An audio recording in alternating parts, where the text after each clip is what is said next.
అటు కేబినెట్ బెర్తులు, ఇటు నామినేటెడ్ పోస్టులు. ఇక ఖాళీగా ఉన్న పోస్టులన్నీ భర్తీ చేసే ప్లాన్ చేస్తోంది అధికార కాంగ్రెస్ పార్టీ. ఇందులో భాగంగా అసెంబ్లీ సెషన్ జరుగుతున్న వేళ ఆల్ ఆఫ్ ది సడన్ గా కొత్త విప్లను నియమించింది. 3 ఎమ్మెల్యేలకు 2 ఎమ్మెల్సీలకు విప్లుగా అవకాశం కల్పించింది. కొత్త విప్ల నియామకం వెనుక హస్తం పార్టీ వ్యూహం ఏంటి? కొత్త వారి రాకతో పాతవారికి ప్రమోషన్ దక్కబోతోందా? విప్ల నియామకం వెనుక ప్రభుత్వ పెద్దల ప్లాన్ ఏంటి? కొత్తగా 3 ఎమ్మెల్యేలు 2 ఎమ్మెల్సీలకు అవకాశం. 2 పాత విప్లలో ప్రమోషన్ ఎవరికి? గతంలో విప్గా పనిచేసిన అడ్లూరికి మంత్రిగా ప్రమోషన్. మంత్రి రేసులో విప్లు ఆది శ్రీనివాస్, బీర్ల ఐలయ్య. ఇప్పటికే 2.5 ఏళ్ల పాలన పూర్తి కావస్తోంది. ఎన్నికలకు ఇంకో 2.5 ఏళ్లే ఉన్నట్లు ఈ అంశాన్ని దృష్టిలో పెట్టుకుని ఆశావహులు పదవుల కోసం కాంగ్రెస్ పెద్దలపై ప్రెషర్ పెడుతున్నారు. ప్రభుత్వ పెద్దలు కూడా కేబినెట్లో ఖాళీగా ఉన్న 2 బెర్తులతో పాటు మిగిలిపోయిన నామినేటెడ్ పోస్టులు, విప్ పదవుల భర్తీపై ఫోకస్ పెట్టింది.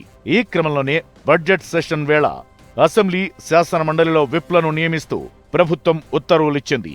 అసెంబ్లీలో కొత్తగా 3 విప్లకు అవకాశం కల్పించారు. Peddapalli MLA Vijaya Ramana Rao, Mahbubnagar MLA N M Srinivasa Reddy, Nakrekal MLA Vemula వీరేశంతో పాటు ఎమ్మెల్సీలు అద్దంకి దయాకర్, బల్మూరి వెంకట్లను విప్లుగా నియమించారు.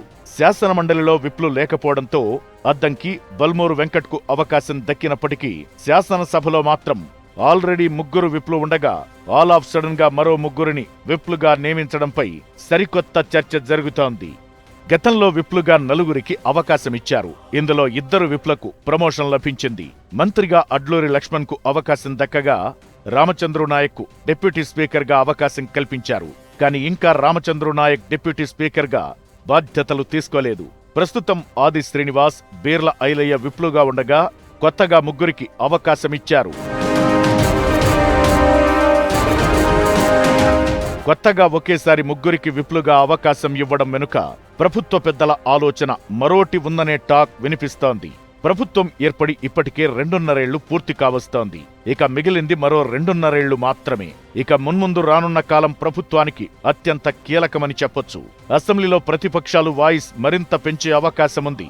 ఎన్నికల్లో ఇచ్చిన హామీలపై నిలదీసేందుకు ప్రధాన ప్రతిపక్షం బీఆర్ఎస్ వ్యూహాలు రచిస్తోంది. ఎన్నికలు దగ్గర పడే కొద్దీ ప్రభుత్వంపై ఒత్తిడి పెరగడం ఖాయం.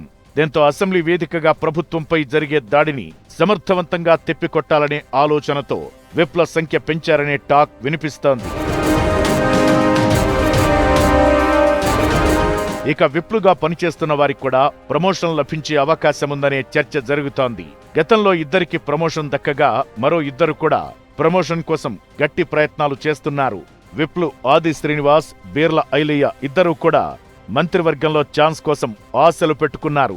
సామాజిక సమీకరణాల్లో భాగంగా తమకు అవకాశం ఇవ్వాలని కోరుతున్నారు. 300 కాపు సామాజిక వర్గం నుంచి అవకాశం ఇవ్వాలని ఆది శ్రీనివాస్ చాలా కాలం నుంచి కోరుతున్నారు. తెలంగాణలో, ముఖ్యంగా ఉత్తర తెలంగాణలో 300 కాపు బలమైన సామాజిక వర్గం కావడంతో తమ వర్గానికి కేబినెట్లో ప్రాతినిధ్యం కల్పించాలని ఆ వర్గం నేతలు కూడా పార్టీ పెద్దలను డిమాండ్ చేస్తున్నారు.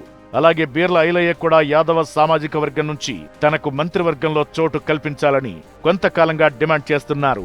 ఏప్రిల్ మొదటి వారంలో కేబినెట్ విస్తరణతో పాటు రీషఫ్లింగ్ ఉంటుందనే టాక్ బలంగా వినిపిస్తోంది. ఈ నేపథ్యంలో ఆశావహులను దృష్టిలో పెట్టుకుని ఒక్కొక్కటిగా పదవులను భర్తీ చేస్తున్నట్టు తెలుస్తోంది. ఇందులో భాగంగానే విప్లలో కనీసం 1కి కేబినెట్ బెర్త్ పక్కా అని ప్రచారం జరుగుతోంది. మరోవైపు 2-3 మంత్రుల బెర్తులకు కూడా ఎసరు తప్పదనే టాక్ నడుస్తోంది. కేబినెట్ ప్రక్షాళన జరిగితే ఛాన్స్ దక్కేదెవరికి, ఉన్న పోస్టు ఊడేదెవరిదో చూడాలి మరి.